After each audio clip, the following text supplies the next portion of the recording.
Well, hi, good morning. It's Sandra here from the WLA, out walking with Buddy, and it's sunny, hurrah! I thought I'd make the most of some fresh air and sunshine as I almost finish my million steps challenge, thank the Lord. It's been quite tough, especially the last few weeks when the weather's not been so great. Anyway, today I wanted to talk about well-being and resilience. I think the dark nights are taking their toll. I certainly, in the dark mornings, I'm a real morning lark, and I love to wake up and have the sun coming through the curtains and finding it's dark and it's cold, and it's taking a lot more effort to embrace the day. And I think we've really got to get a handle on our wellbeing and resilience at the moment. It's certainly a topic that's come up for our coachathon happening next week, and also for our panel that we have around wellbeing. And it's a really important and popular topic at the moment. And no surprise, hey, you know, we're currently in lockdown.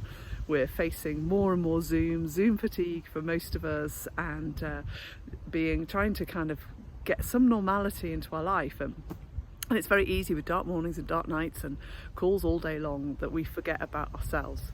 And I was talking to my coach about this just the other day, and she said to me, actually, you know, there's a great activity to look at. Not just do your self-care at the weekend, which is when I try to do it, to be fair. I do a little bit during the week, but I do tend to think, oh, I'll do that at the weekend. She said that's not the attitude we need. She said you really need to build in proper self-care for yourself every day, every single day. She said no matter how big or small. She said, and the challenges that we get into a kind of routine and a rut around the well-being that we apply to ourselves, actually, don't we? So it's a great exercise which she recommended, and I'd like to pass this on to you, which is to brainstorm 50 ways of looking out for yourself during the day. Now, that does not mean you do all 50 in one day. That would be a bit excessive. But it does mean that you really allow yourself to free flow all the different things, no matter how big or small, you could do during the day. So whether that's as simple as lighting a candle, maybe, definitely going for a walk, as I do 2 or 3 times in a day when I can. And it can be anything really, but the interesting thing is your brain will empty quite quickly, so you'll probably get to, I don't know, 25 things that you could do during the day that enable you to have a bit of time for yourself. Listening to music might be another one, putting some nice body lotion on, and obviously I'm talking to the women here, although I guess if you're a guy you might like to do that too. But and nutrition, you might want to look at that. But the fun comes when you get stuck, when you go, well, that's it, that's all I can do. And I'd say no, don't, just keep going till you get to 50, because what you do is you tap into your subconscious, and it starts to free flow even more, and you might come up with some really cool ideas about things that you can do.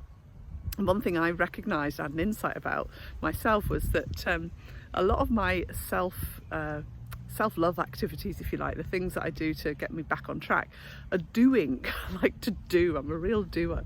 So whether it might be baking or being in the garden or chatting to friends, or they're always doing. And I thought, I don't actually do many things that aren't about doing.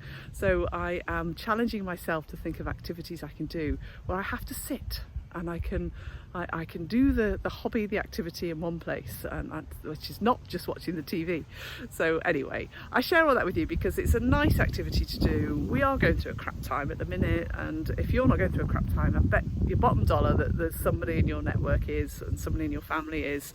So have a go at doing this thing. Think about your self-love activities, your self-care activities, and then make them happen. Sit down with a list, do it with your family as well if you like, and then they can hold you to account to make it happen, and then start to implement it every day. Because for me, the habits are always the small things that make the biggest difference, and we do need to look after ourselves, especially at the moment with all that the world is going through.